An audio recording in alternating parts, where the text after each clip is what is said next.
This is Common Sense. I'm William Ferguson. And listening to this DACA stuff and the border and everything else that's going on, this is my country. I was willing to fight and die for this country in the United States Marine Corps. And I took an oath to defend the Constitution. Now, in defending the Constitution, that means that I was also defending the way of life of the people of the United States, which the Constitution, the forefathers knew that there had to be set rules, laws, that would guide and lead this country.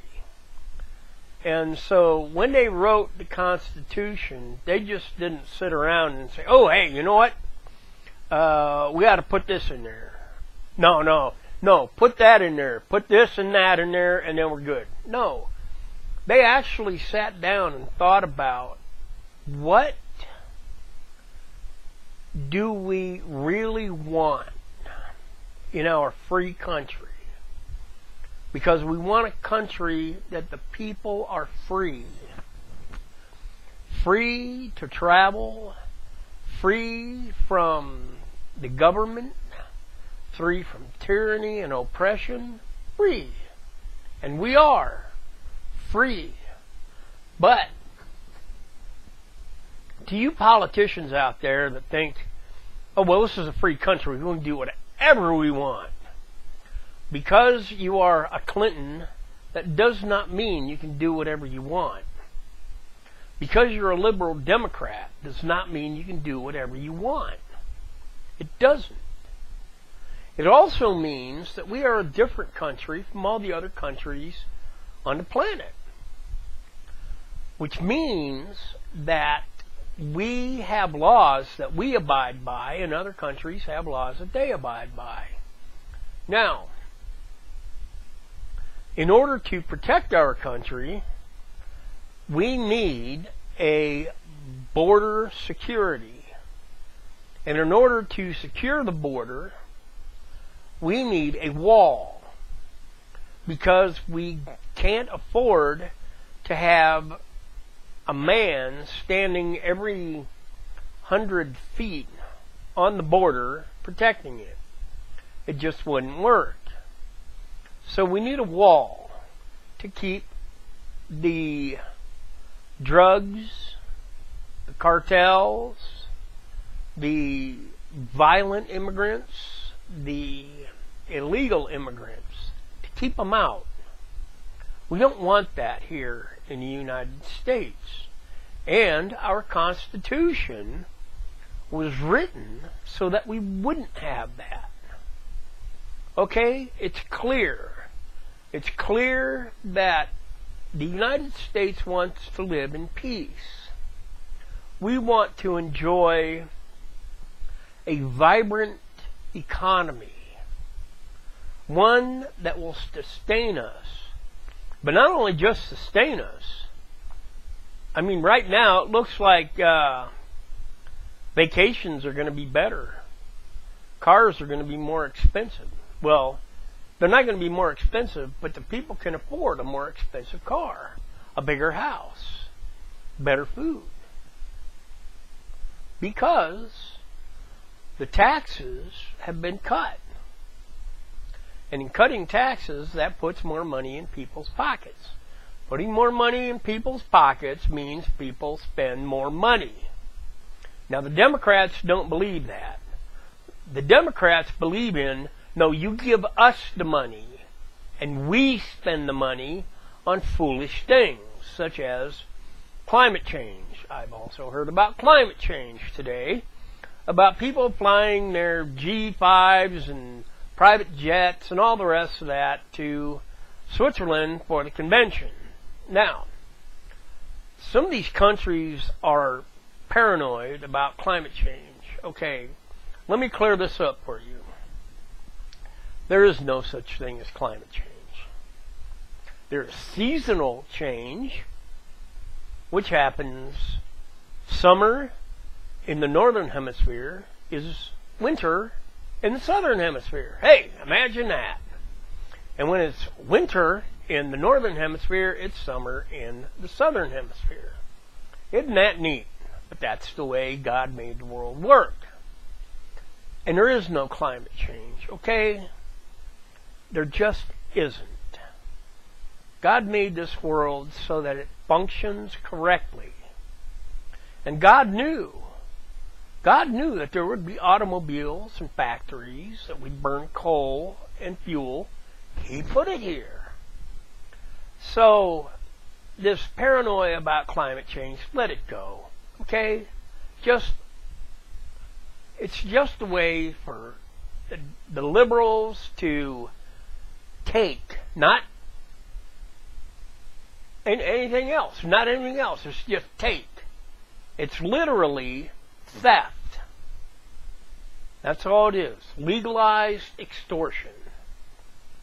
Well, it shouldn't be legal, but they legalized it because somebody said, we gotta have some way to get more money out of the public. We have to. And so on this emissions garbage, where do the fine monies go to? To cleaning the air? When a corporation or a company is fined for not following the specific rules of the EPA and are fined for that, where does the money go? My guess is it goes to the special interest group that then kicks some back to whatever politician they got to push this climate change bullcrap, which is all it is. Paying money to somebody because of your emissions is not going to clean the air. It doesn't do anything but line pockets with money. So what happened to the rules? What happened to the laws? Donald Trump, the President of the United States, he knows what's going on.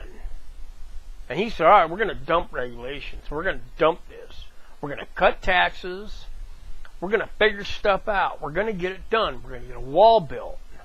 We are going to get back to being our country, a sovereign, independent country from the rest of the world, which is what we want. Okay? If you don't think that's what we want, you have problems in your mind, especially the liberals. You have something wrong in your head. We want to be a free country, not governed by some czar or a king or whatever else you can think of to rule. No. We are led by a president. And the president we have right now is doing an outstanding job of leading us. And why? Because he's a Christian. Because he believes that the Bible is the way. God laid out the Bible for us so we would know how to live. Okay? The Quran and any other religious book does not lay out the truth. It doesn't. The Bible is the truth. Because the Bible teaches unity, conservatism, love, respect, moral values. In case you don't know what moral values is, if you don't know what moral values are, it doesn't mean that you make up your own moral values, okay? God gave us moral values, and they make sense, okay? So, that's the way it is. That's about all I got to say. This is my country. A country of freedom. A country of prosperity. A country of good. A country of charity. A country of Christians. Imagine that. No wonder this country is so great. Huh? Well, that's all I got. Keep the leadership of the country in your prayers. And pray for those that are ignorant to the truth, that their eyes will be open. Thanks for watching, and I'll see you next time.